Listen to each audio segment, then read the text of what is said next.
Late at night, an artist named Kim Rae-wan sits in front of a blank sketchbook, his earphones blocking the sound of the hooded intruder sneaking into his house.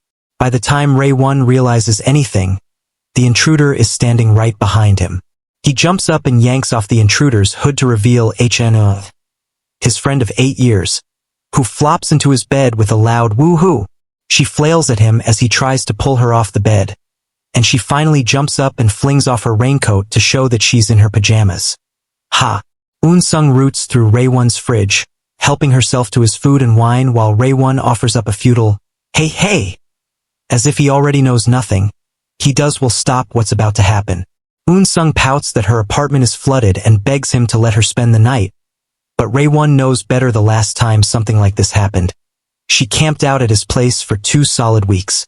They haggle over how long she can stay until Eun-sung pulls out the weapons-grade EGO and scores 5 days. Poor Rae-wan never had a chance.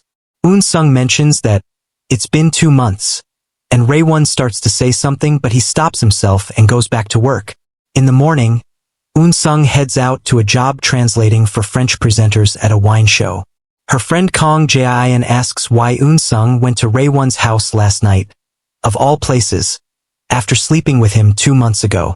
Eun-sung yelps that it was an accident and insists that she's not hung up on Rae-wan, though Jae-in isn't buying it. Eun-sung's translation job goes smoothly until one pretentious wine taster starts blabbering nonsense about how the wine reminds him of morning dew on water hyacinths and badgers and mountain ash. Eun-sung isn't sure of some of those words in French, so she freezes up and ends up just saying that the wine is intense. As a semi-famous painter, Rae-wan is pretty popular in his neighborhood, but secretly he's suffering from some pretty bad painter's block. He puts down his brush without painting a single stroke and snarls at the canvas. "What did I do? Why are you glaring at me?" He ends up at his Sunbee's bar instead, and she thinks he's just in a slump. Lee Hyun-jae says that the same thing happened to her, which is why she opened the bar instead.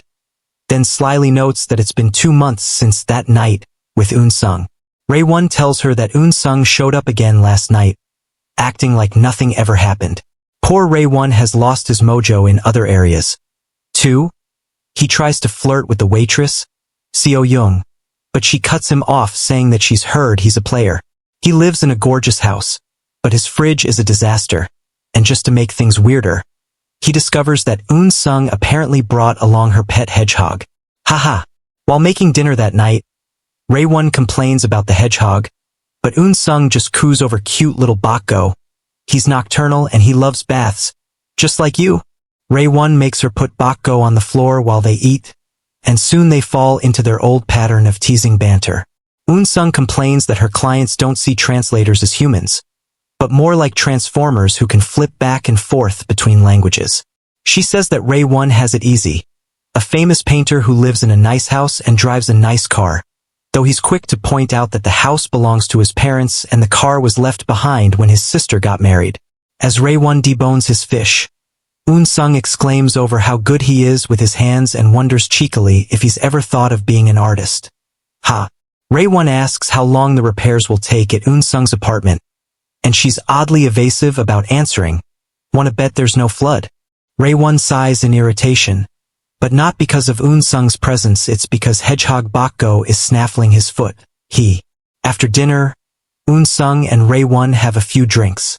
Conversation turns from Rae-wan's house to Eun-sung's job, and it's clear they're making headway in banishing the awkwardness in their friendship.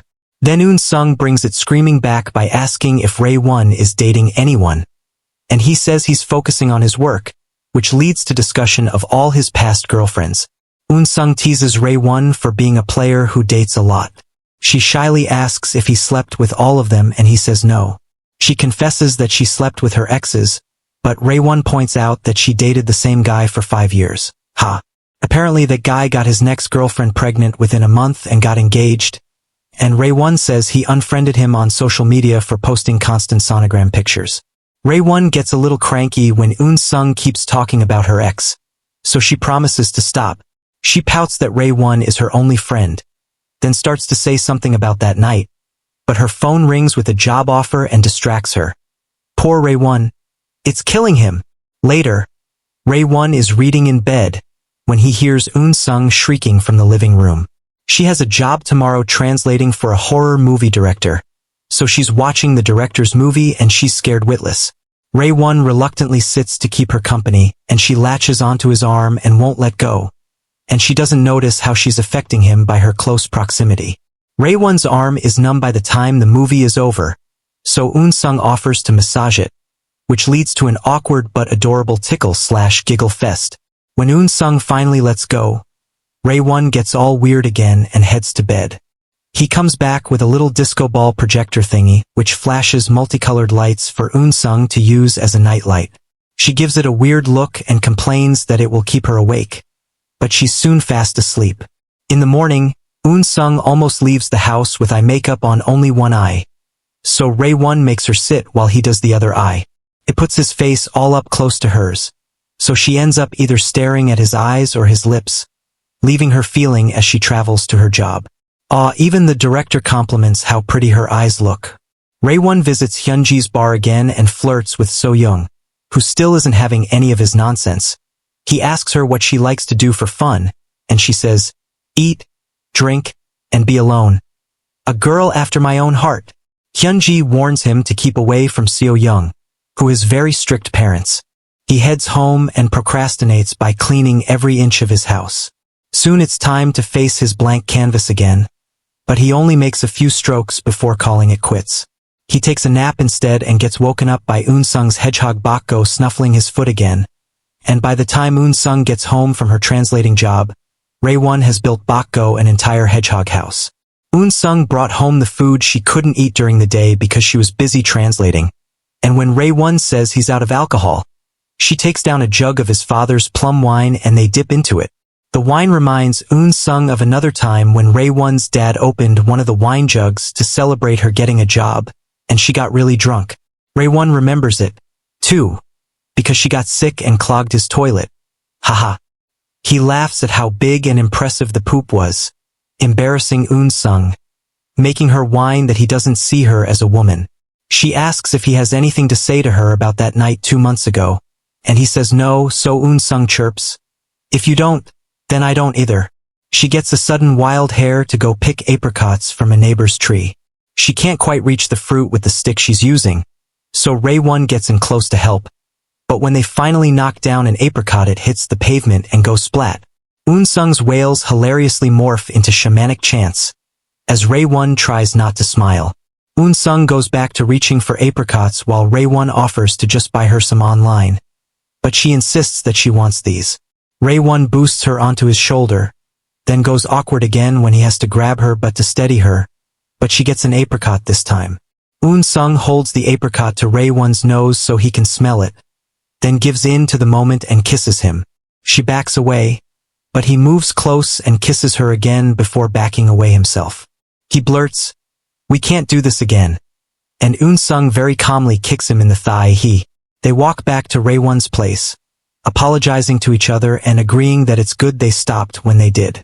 Eun-sung gets annoyed that Rae-wan downplays things a bit too much, so she asks if he's embarrassed to have slept with her, and he throws a little fit that she actually mentioned it. They apparently swore never to talk about it.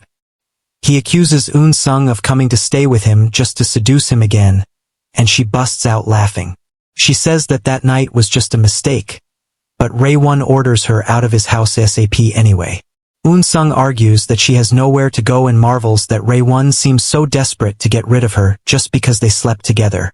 She swears that she has no plans to lay a finger on Rae-wan, but he says he doesn't trust her anymore. Eun-sung thinks it's himself he doesn't trust, but he insists that he doesn't want to sleep with her again, because you're Han Eun-sung. You're my friend. They continue home, keeping a careful distance between them. While lagging behind, Rae-wan runs into a friend of his, Eun-sung. Hinam wrote a song called The Bed You Were On, and Eun-sung turns out to be a fan of his. She fangirls at Hinam, who finds her cute and asks for her number so he can send her a recording of a show he was on recently. This clearly bothers Rae-wan, but he can't exactly object, having just friend-zoned Eun-sung mere seconds ago. We flash back to that night 2 months ago. It was Eun-sung's birthday, but she was miserable because her ex-boyfriend, who had knocked up the very next girl he dated, had gotten married that day. She'd gotten very drunk and wailed that her ex no longer cared about her, while Rae-wan told her everything she did wrong in the relationship. Eun-sung had sobbed that Rae-wan was saying the failed relationship was all her fault, and Rae-wan had backed off and says she did fine. She just should have left him sooner. Eun-sung had agreed that she puts up with too much, and she'd vowed to act on her impulses from now on. Unfortunately, that impulse was to jump Rae-wan's bones, and after only a token resistance, he'd given in. Naturally, things were super awkward in the morning. Rae-wan had gotten up first and cleaned up their mess from the night before. He still has that half-empty bottle of Coke in his fridge, including neatly folding Eun-sung's scattered clothing. Over breakfast, Eun-sung had suggested that they pretend last night never happened and go back to being friends. And although Rae-wan hadn't seemed sure that that's what he wanted, he'd agreed.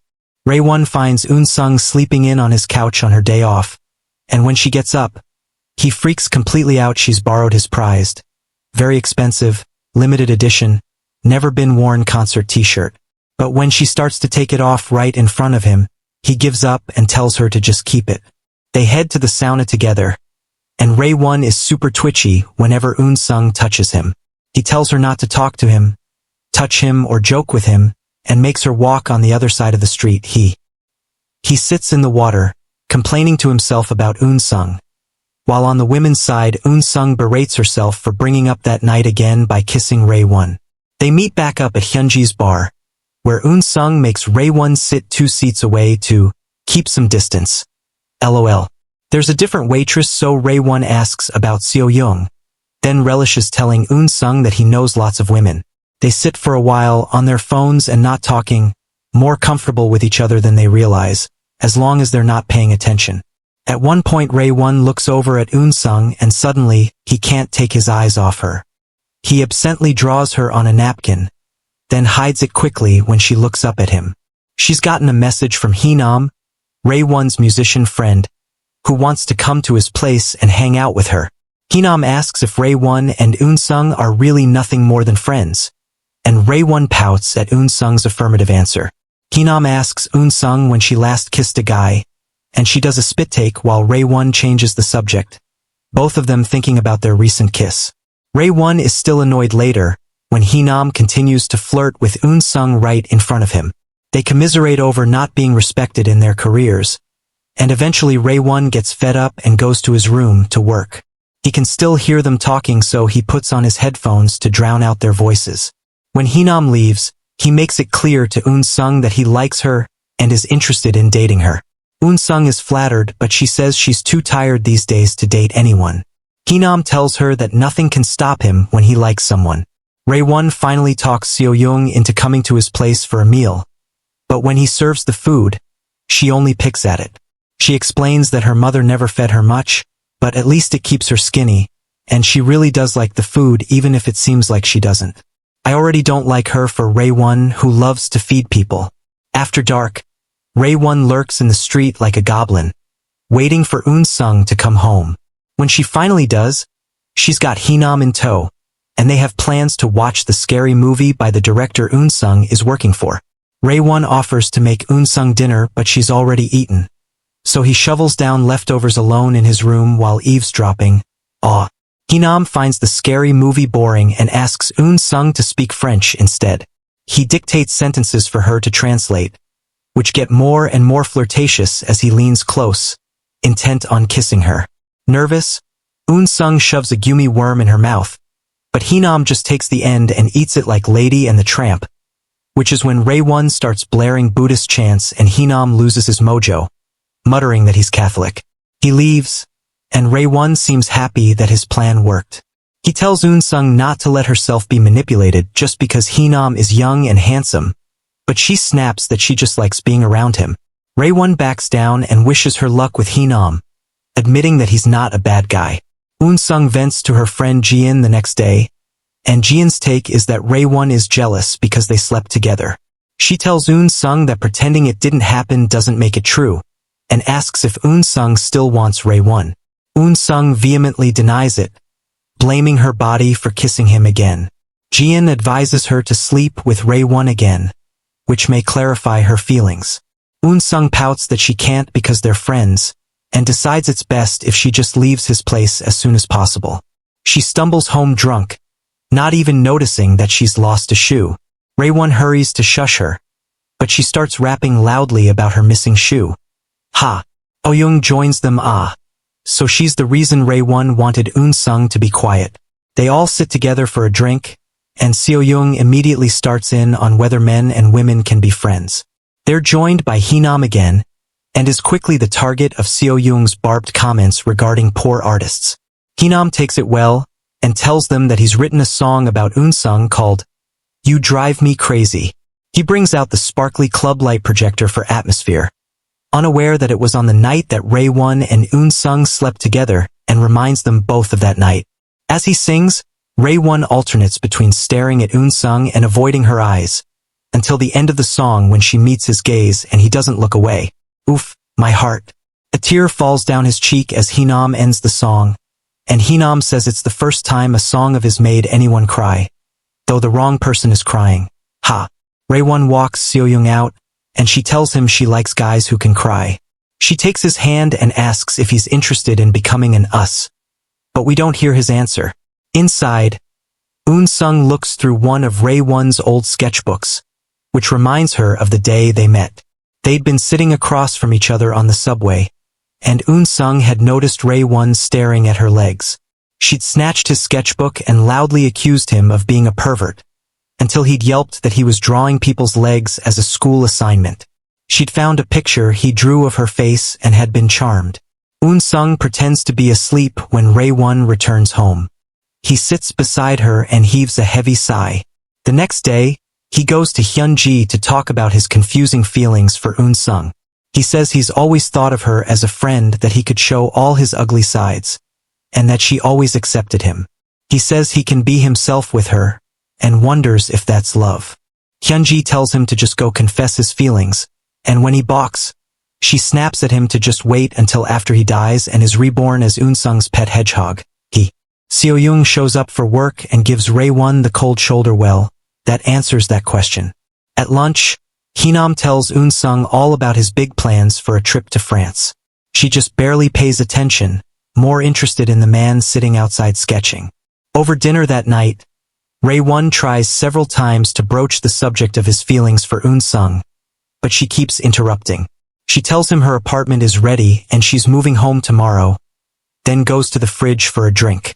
She fusses that everything in Rae-wan's fridge has gone bad, until he snaps that it's his fridge and he doesn't have to clean it if he doesn't want to. She even noticed the old can of Coke from that night, and she tells him to throw it away so that what they did can disappear too. She says that his fridge is like his heart, and that if he cleans it, he'll come out of his slump. Rae-wan counters that his slump started because of her ever since they slept together. He can't paint or date or do anything. He yells at Eun-sung to stop bossing him around, get her own life on track and her feelings under control, and stop confusing him. The next day, Eun-sung packs up her things, including her one shoe and the concert t-shirt that Rae-wan gave her. She goes to the press conference for the director she's translating for, and Rae-wan secretly sits in the audience and draws her over and over again. Rae-wan is about to approach Eun-sung after the presentation when he overhears her call Hee-nam and ask to see him. So instead he goes home and cleans out his refrigerator. If he only knew that Eun-sung asked to meet with Hee-nam, so that she could break things off with him. She says she's just too busy with work to date anyone right now, and Hee-nam asks if this is about Rae-wan. Eun-sung denies any feelings for Rae-wan, but Hee-nam doesn't look like he buys it. Rae-wan waits for Eun-sung at her bus stop and asks if she's really leaving his place today. They head to the store so he can make her one last dinner, but Eun-sung decides she just wants to go home. Rae-wan follows her out of the store as she half runs to his place, almost desperate to be away from him, but she stops short when she sees her missing shoe, stuck in a new square of cement. She tries to pry her shoe out of the street, but the cement has already hardened. She laments what a mess her life has become, but Rae-wan says sweetly, "Eun-sung, you're fine. I like you as you are." He tells her that cleaning his fridge helped, and he's realized that he likes her. It's not welcome news to Eun-sung, but Rae-wan insists that she likes him back. He points out that ever since they met, she's always come to him first, even kissing him first and coming back to his place first after that night. He yells at her to be honest, so she lets loose on him. She says that after sleeping with him, she felt really uncomfortable around him because she did like him and wanted to do it again. She admits that the flood at her apartment was just a convenient excuse to show up at his place. But then she realized that what she really wanted was her old reliable friend back. She begs him to go back to how things were before, but Rae-wan says he can't do that. Eun-sung argues that if they start dating and inevitably break up, then they won't even have their friendship anymore. She even offers to stay one more night and take one for the team if that's what Rae-wan wants. Then wails that she regrets ever sleeping with him in the first place. With tears in his eyes and a wobbly chin, Rae-wan says, "Eun-sung, I can't get rid of your scent from my body. Oof, my heart again." Eun-sung gets her things from his place and storms out, sobbing, "It's all over because of you." It's not until she's all the way back at her apartment that she realizes she left Bak-go behind. Rae-wan picks up little Bak-go and says sadly, "Your mom abandoned me and you. She's so harsh." Time passes, and eventually Rae-wan and Eun-sung stop thinking about each other so often. Heenam sends an autographed copy of his single, "You Drive Me Crazy," to each of them. Eun-sung says to Eun-sung, "I had a lot of fun thanks to you," and Rae-wan says to Rae-wan the crybaby, "Ha." 1 year later, Eun-sung happens to pass the spot where her shoe got stuck in the concrete, but at some point, it came out leaving only a footprint. Feeling wistful, she decides to stop at Hyunji's bar, and the first thing she notices is a painting by Rae-wan on the wall of her trapped shoe. Hyunji slides her a flyer from a show that Rae-wan held, having found his way out of his slump. All of the pictures remind her of their relationship, her legs on the subway, two people kissing while surrounded by apricots, even one of a man crying a single tear. But it's the portrait of herself, lit by the club lights, that makes Eun-sung smile. She goes to Rae-wan's house and finds that his passcode hasn't changed, so she lets herself in. Her slippers are right where she left them a year ago, waiting for her. She tiptoes to his bedroom, where he's sitting and petting Bak-go. Rae-wan senses that she's there a moment before she speaks, and he tells her that she can't take Bak-go back. He sees her staring at the originals of his work and tells her that his exhibition was a hit. Eun-sung blurts out that he's a fraud, that he used her shoe and her face without her permission, but Rae-wan just says it's called being inspired. He stands to put Bak-go in his house, and Eun-sung suddenly back hugs him. Without hesitation, Rae-wan covers her hands with his and murmurs, "I was worried you'd never come back." Eun-sung admits that she was scared she'd lose him if they broke up, and that she was just too much of a mess last year. But then she saw his drawings, and his version of her from last year was so pretty, and Rae-wan says that's how he saw her. Eun-sung asks shyly, "Can you keep looking at me like that?" Rae-wan turns to face her and makes her look into his eyes, and he tells her, "Until you become a very beautiful grandma, I'll keep looking at you that way." They kiss and again, and then the kisses start getting more serious, which is Eun-sung's stomach's cue to growl. Rae-wan offers to feed her, and they bicker over whether to eat or stay in the bedroom. Eventually Rae-wan wins. For now. The movie ends. If you like the movie, don't forget to like, share and subscribe. Let's see each other on another recap. Thanks for watching. Bye.